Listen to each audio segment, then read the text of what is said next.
Norbo'taviy madrasasi Qo'qonning qadimiy shahristonida, Chorsu maydoniga yaqin nuqtada joylashgan. U bugungi kunda shaharda saqlanib qolgan eng qadimiy madrasalardan biri bo'lib, 1799-yilda Qo'qon hukmdori Norbo'taviy tomonidan barpo ettirilgan. Ba'zi tarixiy manbalarda u Mir madrasasi deb ham tilga olinadi.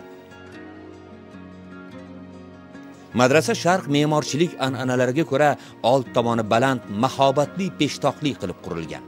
Peshtoqning yuqori qismi va ikki tomoni koshinlar bilan bezatilgan. Peshtoqning sharafasidagi koshinlarga arabiy bitiklar bitilgan.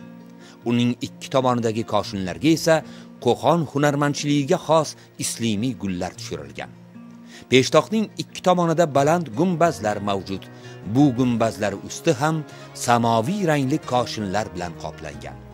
Madrasa bir qavatli qilib bunyod etilgan, uning ichki qismi talabalar yashaydigan hujralardan iborat.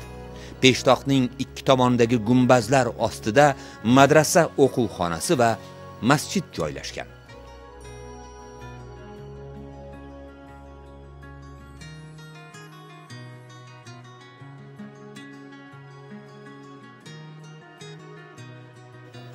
Gumbazlar osti ham ganj o'ymakorligi, o'yma va bo'rtma naqshlar, handasaviy shakllar, islimiy bezaklar bilan bezatilgan.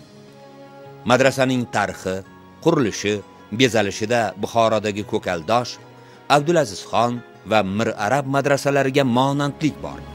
Tarixiy manbalarda yozilishicha, ushbu madrasa barpo etilishida qo'qonlik ustalar bilan birga buxorolik hunarmandlar ham ishtirok etishgan.